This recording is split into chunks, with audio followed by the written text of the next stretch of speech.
Hi, everyone. Welcome to today's Program Yourself Thin podcast. Today, we're talking about how to program your mind for weight loss. And as a hypnotist, that's what I help people do. And it's a completely different process than typical dieting. And to explain how to do it, I first need to explain kind of the hypnotist take on your mind. And it is simply that you have a conscious and a subconscious mind. Your conscious mind is the logical, rational part of your brain. It's the party that knows what you should do to lose weight, why you should lose weight, and it's the party that tries to get yourself to do it. This is where your willpower is at. This is about 10% of your brain. This is your prefrontal cortex anatomically. Now, the rest of your brain we're going to refer to as the subconscious part of your mind. This is where all your habitual thoughts, feelings, and behaviors exist. And this is the part of your mind that's truly in control of your weight because it's in control ultimately of your habitual behaviors. And your weight is a reflection of what you habitually eat. And your eating is a reflection of what you habitually think and feel. So what you usually try to do to lose weight is you try and use your conscious mind to fight against your subconscious mind. This is what we call dieting.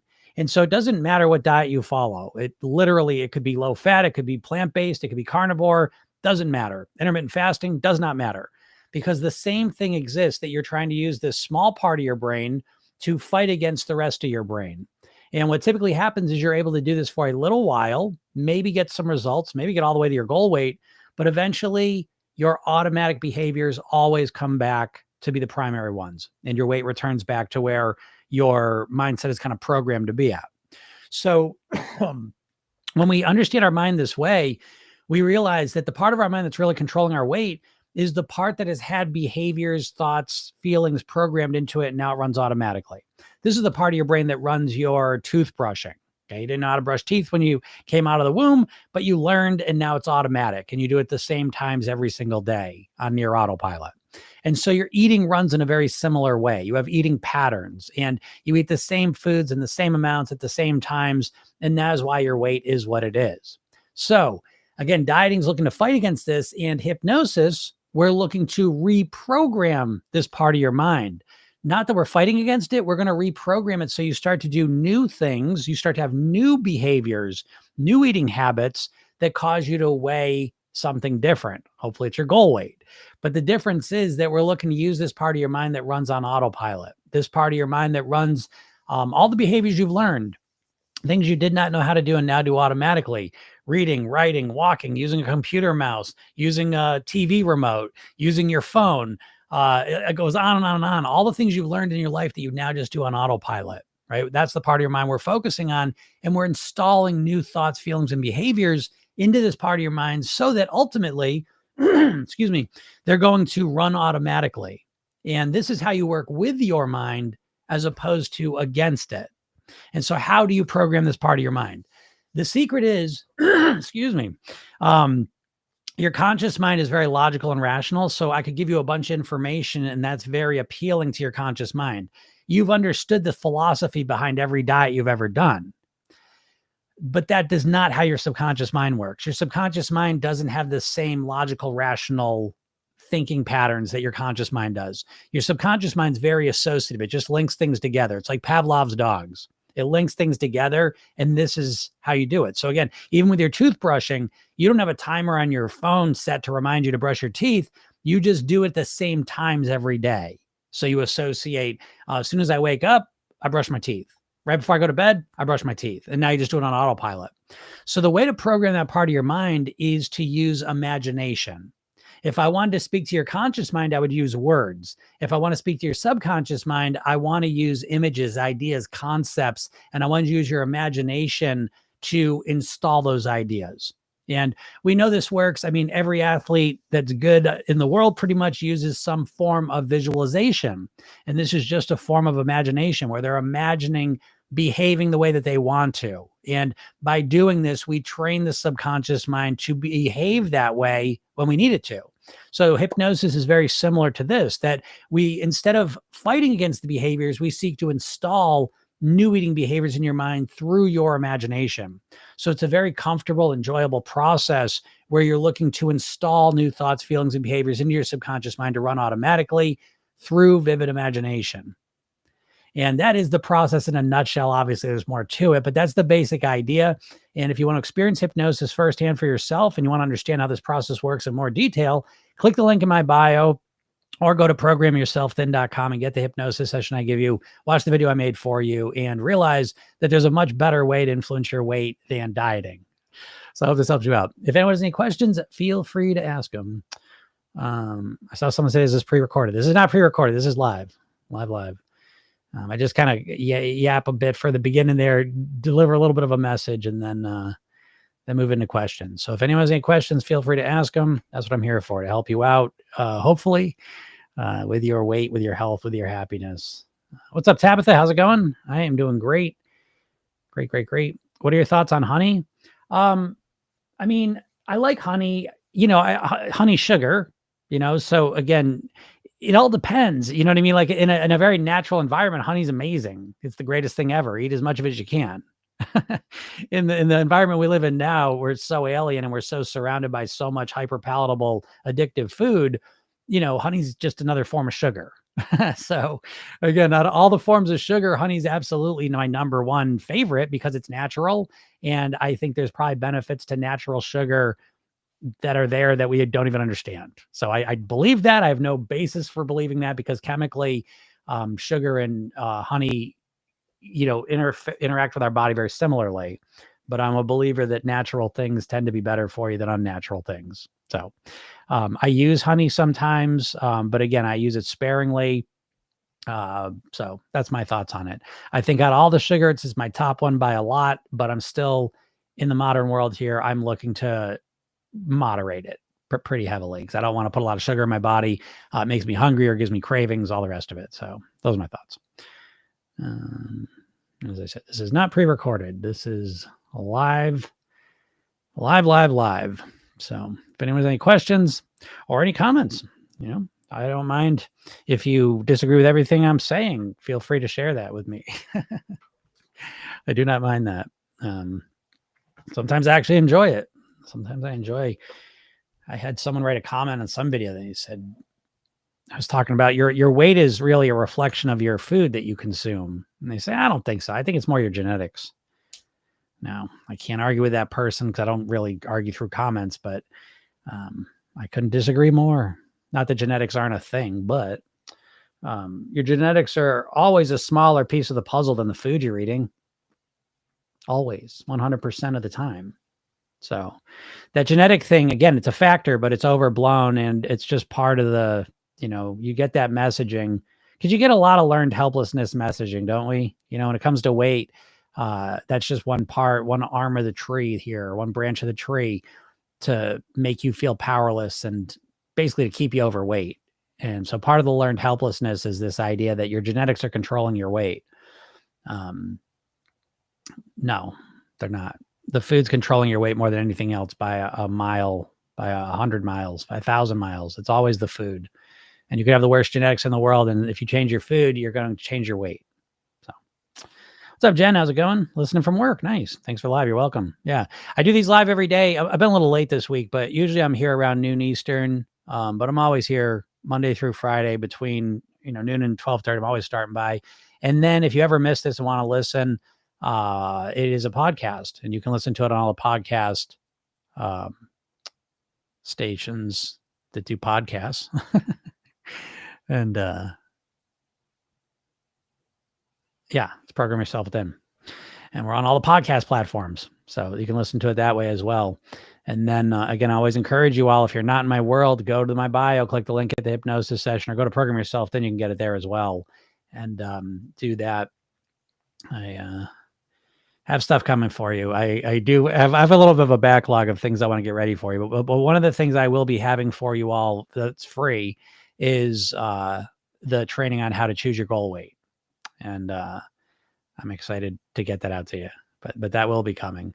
I've been working on some things in the background that been taking some energy. And I actually, in my YouTube channel, I'm starting to get that cracking. So that's another thing to keep an eye on. If you like this kind of content, if you care about your weight and want to actually lose weight, I know everyone wants to lose weight, right? pretty much. I mean, what we got, 75% of the population's overweight or obese right now. But I also think too, like, so that leaves what, 25% that are at their goal weight. But I would say even the ones that are at their goal weight, probably half of them are struggling with it. It seems like.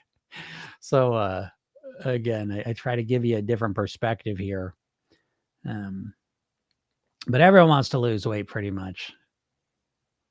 But that want, it's kind of low usually. I get in this conversation all the time because this is when I work with clients, the very first thing we got to do is talk about motivation. And that's always ground zero of what's going to get you results is what's your motivation.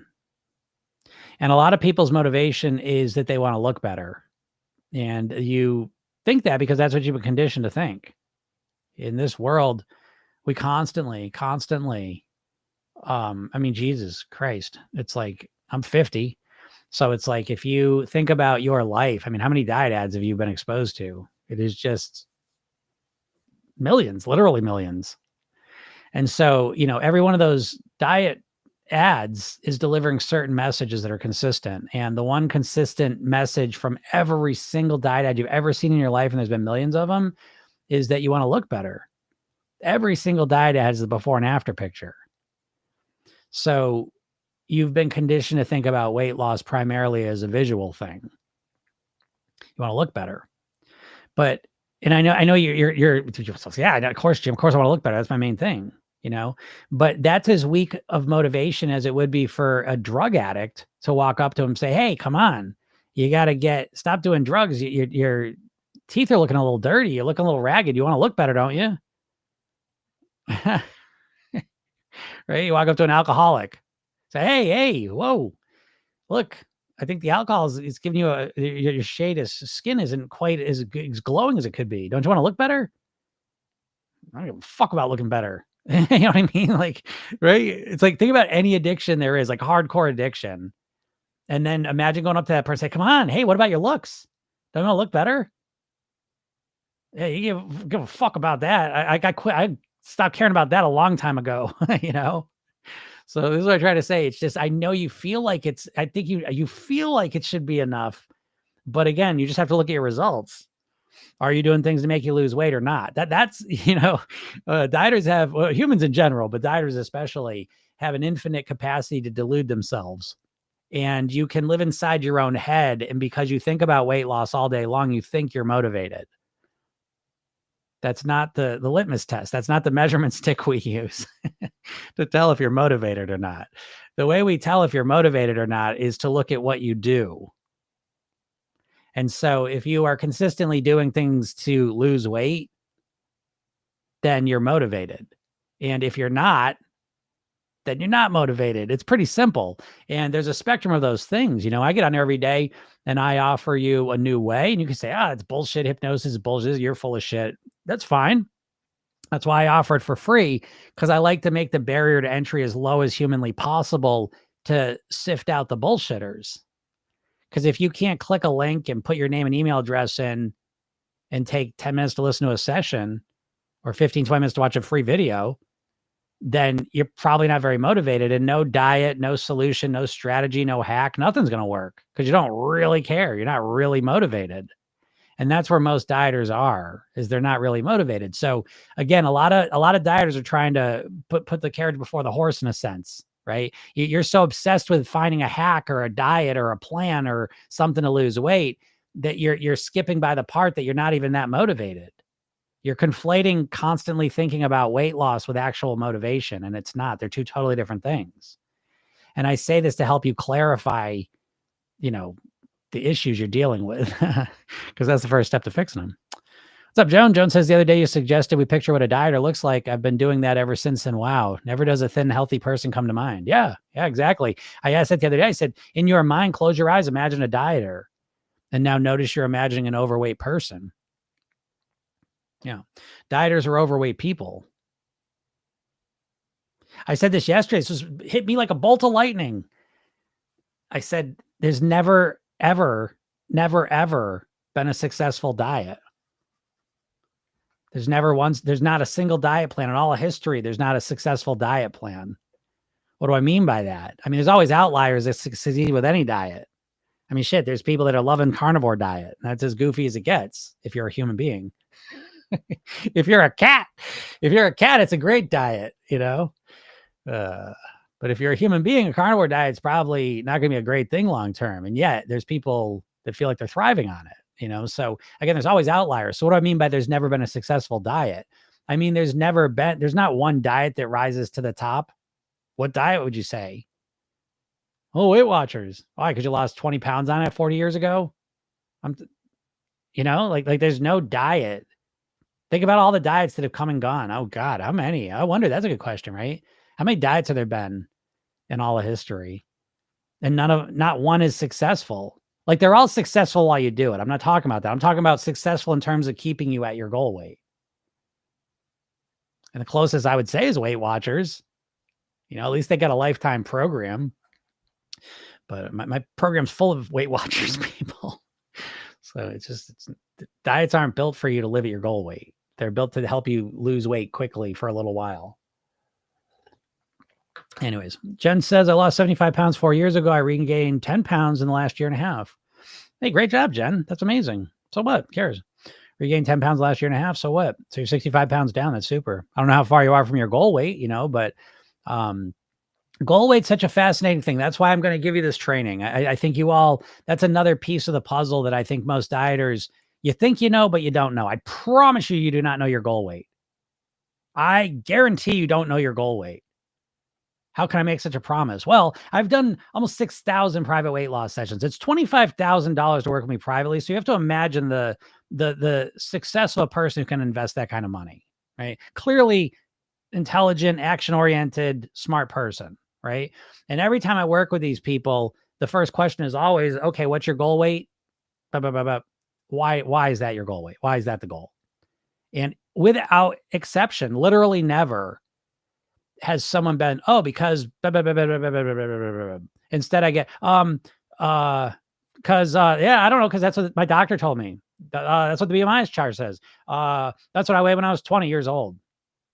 Vague, meaningless goals is where most of you're at with your goal weight. So again, understand, Jen, great job. I mean, 4 years ago, wonderful job. So proud of you. I'm more impressed by length of weight maintenance. That's my number one most impressive thing above all else. That's why I get people on there sometimes. I've lost 50 pounds in 2 months. I don't give a shit. Don't care. Great job. But I don't care. I'm not interested in that. I'm not interested in fast weight loss at all. I'm interested in long-term weight loss. So Jen has things she could teach me. And I don't give a shit. 10 pounds in the last year and a half. I find it interesting how you're framing that. And I think that's a normal thing. So I can tell psychologically there's a little bit of unsettledness there. It's maybe I could be wrong, but I kind of read through things a lot of times. And I think that's an interesting way to phrase it. So I wonder if there's a little bit of unsettledness with where you're at with your weight. And maybe you're not at your goal. Maybe you are at your goal. Maybe you got 75 pounds. I said, 10 more pounds is really the sweet spot for me. Again, I find people don't know how to set their goal weight. So that is, again, why I'm going to get that training for you. And if you do opt in for the hypnosis session, you will get that. You'll be on my email list and I'll send you. And I just found out today, there's been an email issue. So a lot of people that were on my list haven't been getting those emails that I send out every day. So I will be fixing that. But great job, Jen. 4 years ago. Wonderful. Just I'm working on my mindset to lose that 10 pounds again. Oh, okay. I should have scrolled down. Yeah. See, what's interesting, and I find this even Jen, right? So Jen is a superstar. In my book, if you keep weight off for more than 2 years, you're pretty much in the superstar category. Now I want to learn from you. I want to know what you did. I want to dive inside your brain, But even Jen here is a superstar, certified. Okay.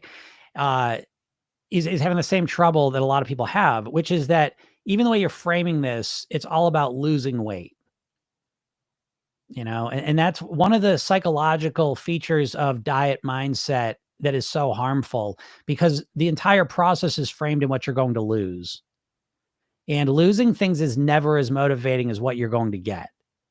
And so what I would suggest to you, Jen, is stop focusing your goal on losing 10 pounds and start focusing on, so the way we even talk about it semantically, I would stop saying, I want to lose that 10 pounds again. And I'd start saying, I want to live at X amount of pounds. So whatever weight you'll be at 10 pounds lighter. Now, this is assuming that's really the right goal weight for you, which is a whole nother conversation, but let's just assume it is. Okay. I would change the way that I talk about this. And I would say, I want to live at X amount of pounds. Because when I'm at X amount of pounds, I feel happier, I'm healthier, I move more freely. I just feel better in general. I like how I look. I like how I feel. That's the weight I love being at. That's the best version of me, is when I weigh X amount of pounds. You see, because when we talk about it that way, we're making the focus all about what the goal is, what it's going to be like to live there, as opposed to what we're going to lose.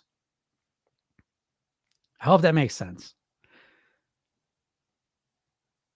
So much of success with weight loss, really in life, I think, but certainly with weight, is it's very like literal. Like, again, the phrase that, there's two phrases that really make me insane. The first one's from dieters when they say, I know what I need to do to lose weight. I just got to do it. I just got to get myself to do it. That's bullshit. It makes me crazy. But the other phrase is when someone says, oh, that's just semantics. Oh my God, just semantics. Your subconscious mind is like a computer. And if you know anything about computer programming, you have to be extremely accurate and specific when you're programming. You can't write just general ideas for code and have it work. I mean, you can be very, very specific and logical, and this happens, this happens, this happens. You know what I mean? And your subconscious mind in that way is very similar, where you need to be very, very specific with it. And so semantics are the computer code for your subconscious mind, and you need to be extremely specific and literal with it. Your subconscious mind is very literal. So again, for all of you, I would suggest your weight loss goal, stop focusing on what you want to lose. That's not motivating. I know you think it is. I know you think thinking about losing 50 pounds is so motivating to you. But how could losing 50 pounds be more motivating than the reality of being at that weight where minus 50 pounds that you want to be at? And the you that's going to be that weight and that version of you. I hope that makes sense. Losing weight in of itself is a misnomer. It's just, it's not the accurate phrase, because you can't lose weight. Like literally, again, losing weight implies that it's a verb, an action you can take to lose weight. And it's not, because it's a level away. What I mean is this: you can't lose weight. The only way you could lose weight is literally chop a body part off. That's literally the only way you could lose weight. Maybe liposuction. Suck parts of your body off, chop them off. That's it though. That would be the actual accurate verb form of, I'm going to lose weight. Here it goes. Axe. Take my fucking leg off. Leg's the heaviest limb I got. Goodbye. 30 pounds. You know, that's losing weight. That's as close as you can get. So in reality, we have to understand cause and effect. And your weight is an effect. It's a reflection of what you eat. So the real power you have is in how you eat. So you can't lose weight. You can eat differently so that your weight goes down. And you say, Jim, that's all the same shit. It is not. It is not. And it's confusing for your subconscious mind when you keep talking about weight loss, because it's a level removed. It's like money. You can't make money. No, you can't, unless you're got a counterfeit machine. That's the only way you can make money.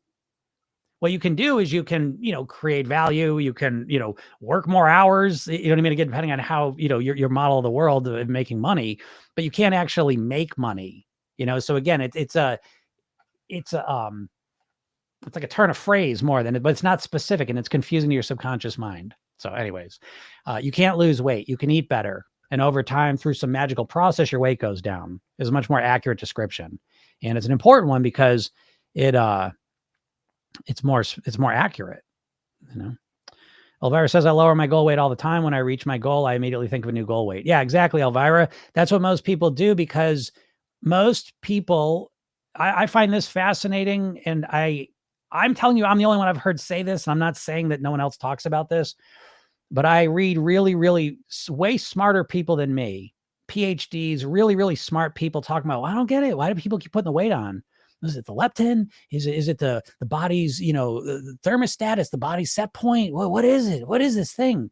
And it's like, I've never heard anyone give this explanation. But again, when you work with people as much as I have, you just start to notice things. Maybe it could be this. Maybe that what happens when you first start your diet is that the excitement of the scale going down replaces the excitement of the food. And that once you get to your goal weight, where's the excitement come from now? Now I know all you are thinking, well, the excitement, Jim, is being at my goal weight. Yeah, well, what you know about hedonic adaptation, where you just adapt to whatever your reality is. So yeah, losing weight for the first 6 months is amazing. Oh my God, look at you. Oh my God, oh my God, oh my God. And then 6 months later, no one gives a fuck. No one's talking about it. What are you looking forward to then? What are you looking forward to? You got a human brain, and your human brain loves to look forward to things. So when you get to your goal weight, what are you looking forward to then? Because you're never going to believe this, but when you get to your goal weight, life still sucks. It's like life's great, okay? But you still got bills to pay. You still get in arguments with your spouse. You still get, in fights with your boss. You still got to go to work. You still have a shitty night of sleep. And now you don't have the food to turn towards. Now you don't have the excitement of the food anymore. That never comes back, folks, if you want to stay at your goal weight. Not to the same level you used to do it. Again, I mean, if you're strategic, if you're in Program Yourself, then we have clean and pleasure days and we strategize all that. But if you're a dieter, I'm not going to eat carbs ever again. Or what? You are going to eat carbs again, but your weight's going to stay the same? I love that one. That's one of my favorite dieter delusions that there are. Yeah, I got to do the dieter delusions. That's a great video. I got to get bigger fucking Post-it notes. Is what I mean. Look at me. Look at an idiot. I'm an idiot. It's just makes me crazy when I do stuff like this. When I write on the smallest piece of paper in the world. Dieter delusions. I'll do like the top 10 dieter delusions. But anyways, one of the top dieter delusions is that you've been conditioned to the fairy tale fantasy that you get to your goal weight and every life's a fantasy. It's better for sure for certain reasons. But again, you always adapt to whatever you deal with. Like whatever you're dealing with just becomes normalized. And so you have to understand a big part of your problem right now is you're always looking forward to the food. The food is like one of the main excitements and you look forward to it. It's all about dopamine, but we don't have to get into all that. But it's like you need something to look forward to. And so right now, if you're not losing weight, if you're struggling with weight loss, it's because one of the main things you look forward to is the food. At one point in my life, I used to eat 6 times a day. My entire life was looking forward to food and TV shows and acting like a dipshit. That's what I look forward to. And my weight and health and mental state showed that. Okay. Now I look forward to a lot of other things that keep me at my goal weight and keep me happy and all the rest of it. But you got to have something to look forward to. That's why I say you got to take your weight loss and wrap it in personal development. I'm not just saying that because I'm just some, rah guy. I'm saying it because strategically, if you want to live at your goal weight, you've got to have something to look forward to. And so that's why Elvira here keeps lowering her goal weight, because she gets to her goal weight and now it feels like a letdown. Imagine that. I know you guys would never believe this, but most of you have gotten to your goal weight before. Why do you think you put the weight back on? Because as you get to your goal weight, it's literally a letdown because now you don't have the excitement. It gets all dopamine. Go research dopamine. Shit, just go to AI and just say, hey, tell me about dopamine and weight. That's all you do. I'll make a video on it. I just did a lesson on it this week in the program, but you need something to look forward to. You don't believe that? Do you not believe that? So yeah, so if you don't have something else to look forward to, you will keep lowering your weight, or you will just put the weight back on. You will either keep lowering the weight to stay in perpetual diet mode, because that's the only way you can stay engaged, or you'll go back to the food if you don't have a strategic way and other things to look forward to. So in Program Yourself Thin, we intentionally, right from the very beginning, make this about more than the weight. I've been at my same weight for 30 years. I had one blip 12 years ago. I haven't dieted once and I don't work out. How'd I do it? How'd I keep 50 pounds off? Well, I got lots of other things I look forward to, and I automated a lot of my behaviors. So.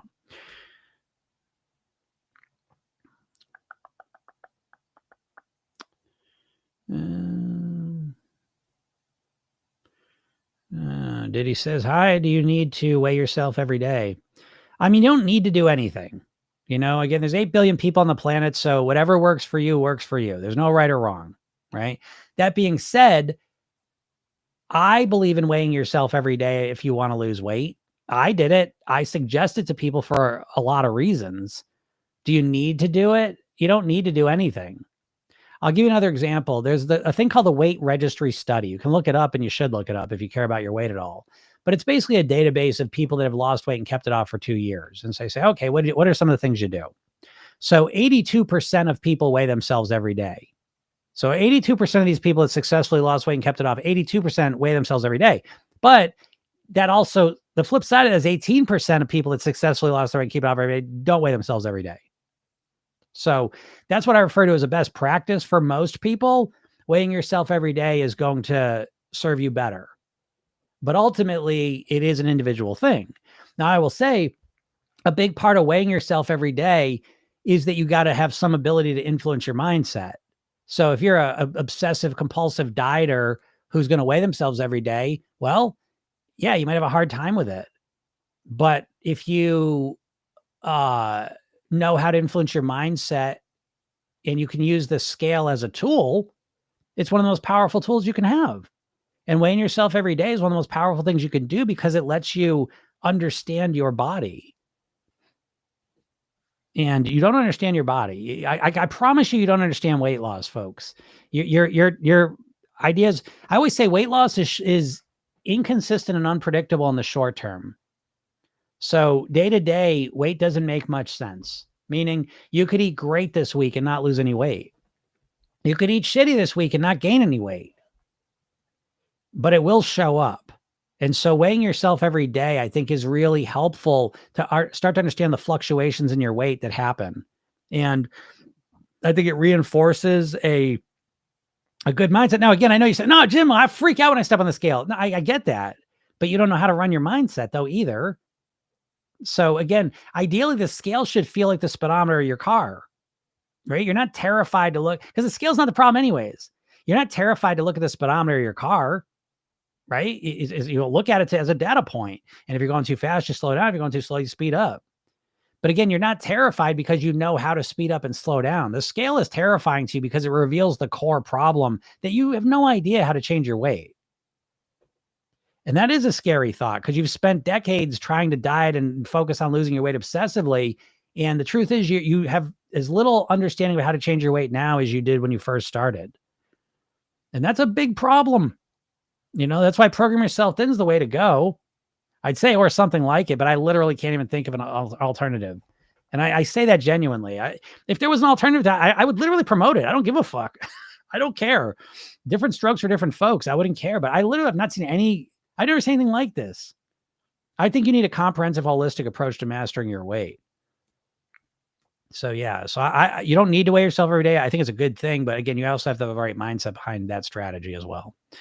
Hari says, what do you mean by automated? Automated is when you turn something into a habit. That's what Program Yourself Thin is really about. Program yourself to automatically think, feel, and do the things that keep you thin and healthy. So right now, folks, your weight's always automated because your eating is automated. Our brain is built to conserve energy. So anything that we can automate, we do automate. So again, notice like riding a bike, right? I mean, it's a classic. You could not ride a bike for 50 years, get on it, and know how to ride it. How's that possible? It's not because you consciously remembered how to do it. And now you're going through and say, oh no, I do this and I do this. You just can do it, right? You just know how to do it. Reading and writing. You know how to read and write so well that I could tell you don't understand these words. And you understand them right away. That's not a conscious thing. So automating things means making them automatic. Brushing your teeth, right? You've automated brushing your teeth. You don't consciously have a reminder on your phone or, your to-do planner. You don't write brush my teeth in it, right? You just do it. You do it automatically at the same times every day. So your eating is the same way. Your eating is automated. You eat at the same times. You eat the same foods. You eat the same amounts. You eat the same rate and speed most of the time. That's why your weight stays pretty much the same. I mean, my weight's always going up. No, it's not. Unless there's something really unusual happening, your weight is staying about the same. And it might go up 5 pounds a year or something like that, but relatively it's staying about the same. And that's because it's run by your subconscious mind, which is an automated part of your mind. It does all the automated stuff. Most of your life, folks, is automated. We live our lives on autopilot. I know that might be a scary thought for some of you, but you are not there consciously making decisions about what you're going to do moment to moment. You're just doing what you did mostly. And your conscious mind's kind of along for the ride. So anyways, when you diet, what you're doing is you're literally working against the laws of your brain. You know, I'll give you an example. Imagine if all of a sudden you had to remember to breathe. How would that go? We'd all die. That's how that would go. Okay. So again, that's what you're doing when you diet. You're trying to remember how to breathe, when to breathe. It's overwhelming. And so you just opt out. Let me give you another example. And this, I think, is really instructive because I think a lot of people think weight loss is hard because they have to give up their favorite foods. But, and I'm not saying that that's a piece of it, but it's a small piece. The bigger part is that it's a cognitive overload. And you could know this because let me give you an example of what it would be like. It'd be like if you woke up tomorrow and you said, you know what? I'm going to brush my teeth with my other hand. I'm going to use my phone with my other hand. And I'm going to use my computer mouse with my other hand. Now you could do it, but it would take a lot of focus and energy to do it. And by an hour into it, you'd be irritable, annoyed, frustrated, because you'd be burning through your prefrontal cortex cognitive energy. And so that's a good example of why dieting is such a shitty strategy. It overwhelms your brain. And this is why it's not a willpower thing, folks. I promise you it's not your willpower is not the reason why you're overweight. It's a bad strategy. You have no strategy. And so that's kind of what you're doing metaphorically when you start a diet is it's kind of like, okay, you know what? From now on, I'm going to use my other hand to do this stuff. No, you're not. You will for a little bit, and then you will get annoyed with it, and you'll go back to what you can do easily without having to think about it. And that's why you always go back to eating the way you eat. What's up, Vicky? Vicky said up 3 from birthday, down 1 this morning from more sleep and berries for dessert after last night. Yeah, great job, Vicky. Yeah, no big deal. Patrice says, how do I begin? Just go click the link in my bio. Go get the hypnosis session I made for you guys. It's called The New Thin Me. It's a kickstart session. It's 10 minutes. It's designed to kind of help you experience hypnosis. If you have never experienced it, it help you relax and it puts lots of good ideas in your mind, help you clarify what your goal is. And that's a very motivating process. So don't be surprised if you listen to that session, then you just naturally make better food choices for the next 24, 48 hours, but then more importantly, I suggest watch the video I made for you, so that's all free. All you have to do is opt in there and it takes a minute to get the session to you. In the meantime, I give you the video. I definitely suggest watching the video because if you give a shit about your weight, how do you think you're going to do this, change your weight without understanding how your mind works at all? Like, if you still fucking think that the only thing between you now and you living at your goal weight is you don't have the right eating plan, I don't know what to say. I get on there every day. I was talking about this yesterday, and this is what I'm actually going to study. I got to write that down. I got to write cult deprogramming. I need to study that more. I have vague ideas of it.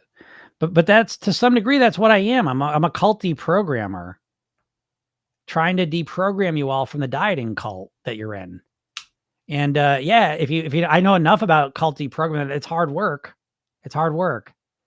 And the cult deprogramming of dieting was just hard work for me. Every day I get on here trying to think of different ways to come at it. Again, I say this all the time. As a hypnotist, I thought I was going to hypnotize people to lose weight. But the reality is, if I'm really honest, it's more about me bringing you all out of trance. You're all in a diet trance. And so I'm constantly looking for ways to pull you out of that. And that's why I do this podcast every day. I'm obsessed with this stuff. And doing the podcast I do every day because it gives me different ways to talk about this and see kind of what breaks through the most, and I'm obsessed with it. So who knows, but anyways, that's the first step is just go and get that hypnosis session, watch the video. Vicky says, what I consider normal fluctuations and tweaks I'm employing. Yeah. Great job, Vicky. Margot says dieters delusions. Looking forward to that video. Yeah, I'm gonna put that together because I know them all. I just got to put the video. That's why the YouTube. Go check it out if you like any of this content. I'm starting to focus on the YouTube channel and doing more long form content. I just put a video up last week. 3 reasons dieting doesn't work. So go check that out. That is Jim Katsoulis YouTube. You can see that. Neely says, so what's the solution then?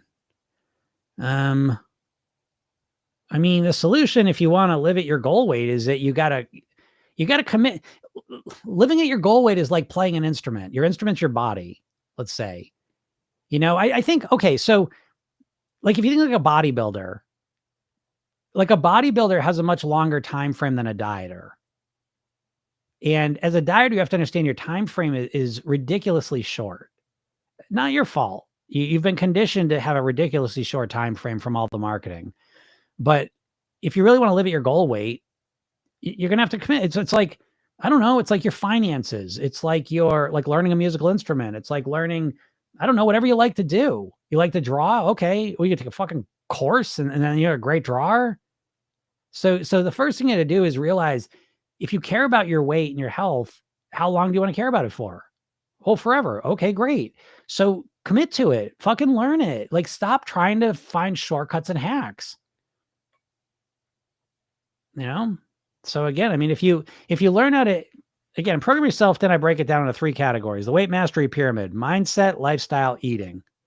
Those are the 3 areas. And so in the program, you got the weight mastery blueprints: mindset, lifestyle, eating, and there's subcategories in each of those that I take you through and have you answer. And when you've got that all figured out, no, you answer it the first time. Does that make it, now I'm a master? No, it's not. You answer it the first time and now you're in the game. And now we test out and see how that blueprint's working for you. Oh my God, it's working amazing. Great. Wow. Holy shit. You did it the first time. Good for you. Just keep following that. It's not working really great. Okay. What's not working that great? I don't know. My lunchtime, I'm eating too much. Okay, great. Let's dive into that. Let's fix it. But you all dieters have this isn't how you approach your weight loss. You approach your weight loss all or nothing. I'm either doing everything perfect or I'm not doing anything at all. And you tell me what in your life you can be all or nothing with and get any good results. I've never seen it. I don't know any area of your life you can be all or nothing and get good results. And especially food, because food is too much. It's too much. You can't be all. Hate to burst your bubble, folks, but you can't be all with your eating. You can't be perfect with your eating forever.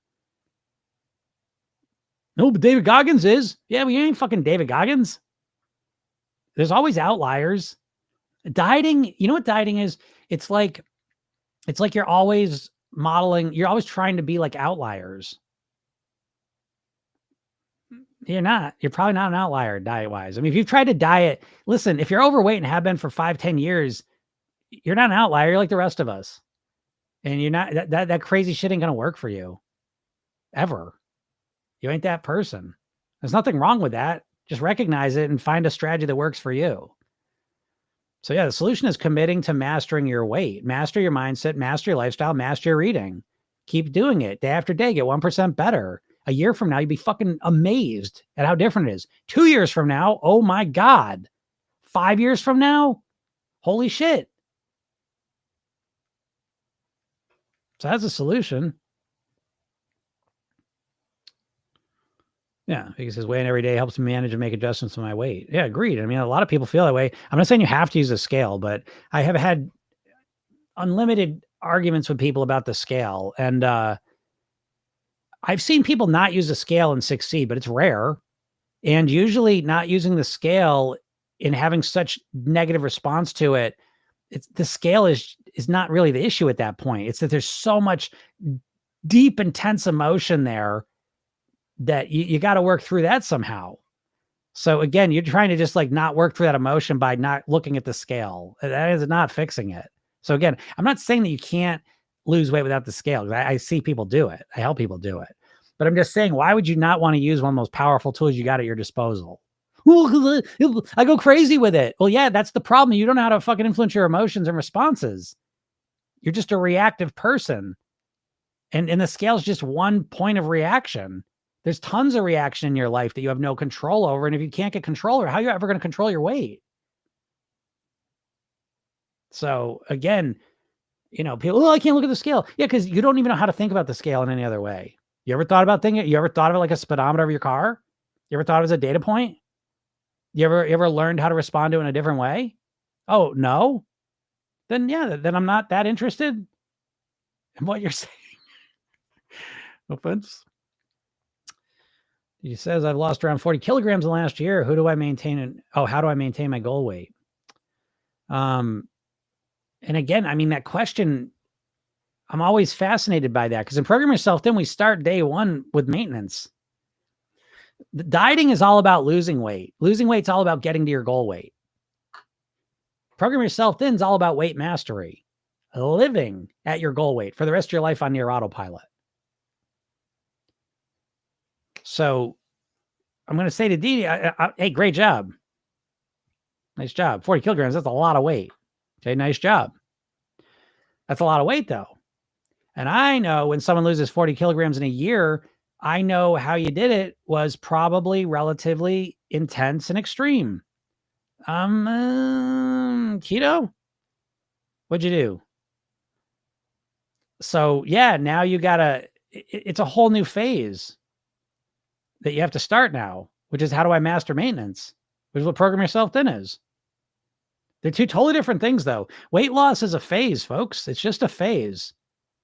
But it's a phase that you've made to be the whole story. It's not. So it's the first chapter of the book of weight mastery. So yeah, how do you live at your goal weight? I mean, how do you maintain your goal weight? See, now again, I will tell you, it's not about maintaining your goal weight. You can't maintain your goal weight. How about that one, folks? Just like you can't lose weight, you can't maintain your goal weight. You can maintain your eating habits, and that will cause you to be at the same weight for the rest of your life. But you have to focus, cause and effect. When we fixate on the effect, we get very discouraged and frustrated because we're powerless to impact the effect directly. Does that make sense? Think about it as a reflection, right? So I'm looking at my reflection in the mirror, and so I don't like what I see. So I start, putting makeup on the reflection. But I'm just messing with the reflection in a way that's not genuine. So the more I focus on what's being reflected in the point of power, my point of influence is over the eating. And the weight is an effect of how I eat. It's a clarifying way to look at that. So I would say, when someone says, oh my God, how do I maintain my goal weight? You can't maintain your goal weight. Let's focus on the eating. Yeah, you can maintain your goal weight by maintaining your eating patterns, but that's the point of influence that you have. And now the question becomes again, and I don't know if you answered it yet, I'll scroll down a second here, but how did you lose the weight? Let me know how you lost the weight, and I will let you know, more specifically how you can maintain it. But the real question isn't how can I maintain my goal weight? The real question is how can I maintain these eating patterns? And that's why I know a lot of dieters start to freak out because the way you lost the weight is not something that's sustainable or something that you want to do long-term. And that's where we start to run into a lot of problems. So, and he says, do you come on here every day at a regular time? Yes, I come on here pretty much Monday through Friday. I'm on here, usually noon Eastern time. Boston, New York time zone. I'm in that zone. Noon, 12 o'clock. I'm usually between 12 and 12:30. I'm always on here live. And so, yeah. How do you feel about water fast? There we go. I get asked this every day. I don't know why. If we're talking about water fast for weight loss, it's the dumbest. I always say, I've like, that's another one I got to do is the mountain of stupid weight loss strategies. And at the very top, the very, very tippity top of the strategy is dry fasting. Right below that is being a carnivore. And then right below that is water fasting. Dry fasting, water fasting, carnivore. I'm going to change it. Water fasting is the stupidest way to lose weight because you'll water fast for however long you do it and you'll lose whatever weight you lose. But the whole time you're going to know that, guess what? This is not going to last because I got to eat at some point, right? And so at some point you're going to start eating. And then what do you think is going to happen to your weight? Go back up. Once the weight starts going up, how do you think you're going to respond emotionally? You're going to be calm and relaxed about it. Yeah, I knew this was going to happen. That's okay. I planned for this. Or you're going to freak out. And so, yeah, water fast your weight down and then start eating, freak out and put your weight right back where it was, maybe even a little more too. So water fasting is the dumbest one out of all of them. And it just proves the point. Like for me personally, my litmus test for anything I'm going to do or commit to or focus on and invest energy and time into is this something I'm going to do long term? So I will never use any eating strategy that I hate or that I don't want to do long term. I only dedicate myself to strategies that are going to last for a long time. And that's served me very well. And so water fasting is not that. So yeah. Like it says, when I don't use the scale, I get into trouble, but I agree there's no one size fits all. Yeah. Yeah, agreed, right? You got to figure out what works for you. Gold level yapper. Thank you. I am a gold level yapper. It's true. I just yap away. Thank God I found this job. I was thinking that though. I use like mouth tape at night to sleep. And I just laugh. And I'm like, it's like a lot of people in life probably love seeing tape on my mouth. Lucy says, I fell asleep to your hypnosis on smoking. Is that normal? Yeah, it's very normal. And it still works too, by the way. If you fall asleep while listening to a hypnosis session, it still goes in there, can be very effective. If I put the session on while you're dead asleep, it's not going to do anything. Okay. But yeah, it's very normal for people to fall asleep with hypnosis sessions because most of you all are so tense and chronically stressed that when you actually relax, you fall right to sleep. And again, hypnosis is Greek for sleep. And so with hypnosis, what we're looking to do is bring you right to the edge of sleep because that's when your imagination becomes much more vivid. And that's what, again, with hypnosis, we're looking to speak to your imagination, create vivid ideas and concepts in your mind that stay with you and impact you. Does it mean I was hypnotized? Maybe, maybe not. It doesn't matter. You don't have to be hypnotized for hypnosis to work. Understand, folks, you're all hypnotized constantly. When the most common form of hypnosis is when you're watching TV or a movie, right? You ever notice that when you're watching TV or a movie, your focus narrows, right? You stop paying it when you're in a movie theater. You don't pay attention to the people in the theater and the seats and all the rest of it. Your focus narrows into the screen and you live in that world, right? And what happens is hypnosis is really just the bypassing of the critical faculties. So you watch a TV show or a movie, you're not the whole time like, oh, that's not real. That's just an actor. Oh, that's not even real. That's just someone wrote a script. Oh, that's just special effects. That's not real. You're not doing that. You're going along for the ride. And so you allow yourself to kind of imagine being in the scenario. And that's why movies are fun, because you vicariously experience whatever's going on in the movie. And you actually experience it. You feel it. That's the power of hypnosis. That's the power of your imagination. That, again, you could watch a sporting event. You're sitting your ass on the sofa, just sitting there, and you got adrenaline flooding through your body because your imagination is bringing you into the game and you're getting those literal experiences. That's why we love movies and TV shows and all the rest of it. So it's a misunderstanding. It's a misconception to think that you need to be in this hypnotic trance. That's one form of trance, but it's not necessary. You're constantly being hypnotized, and the main way of being every TV commercial is a hypnosis. So you don't need to be in a deep trance to be hypnotized and influenced.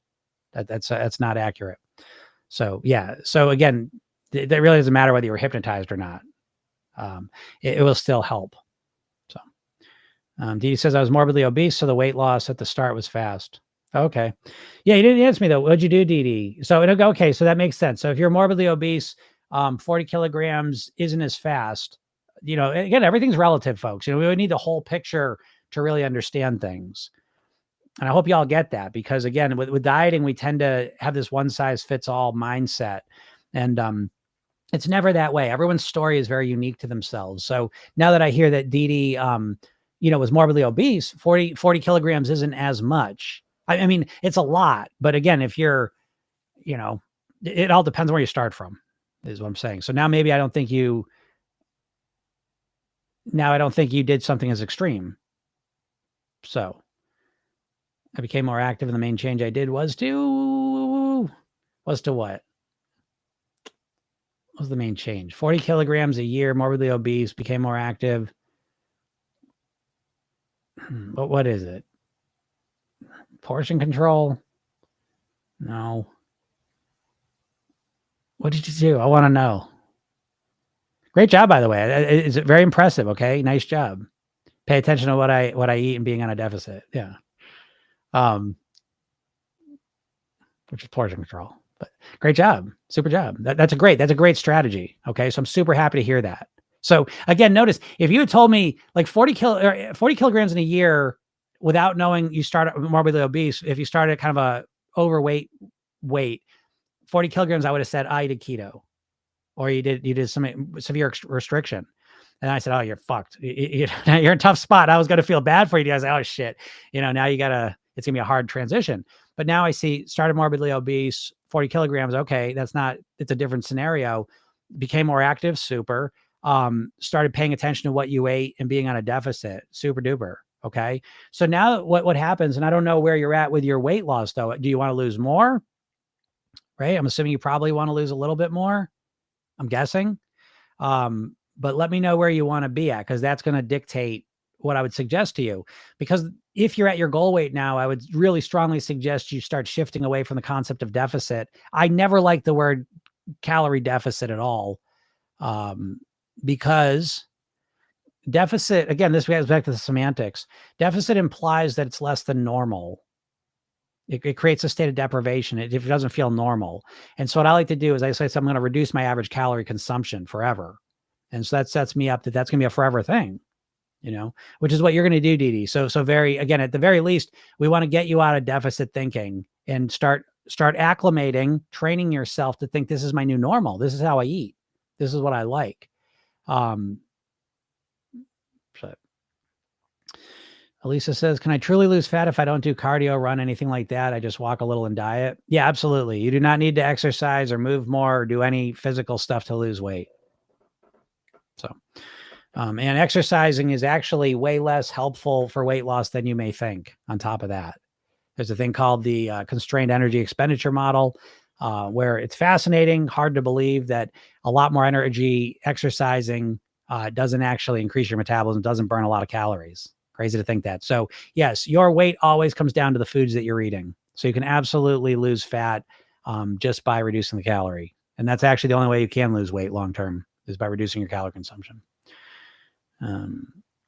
Okay, I got about 7 kilograms to reach my goal weight. Wow, congratulations. So you're closing right in on that. So here's another thing, Dee.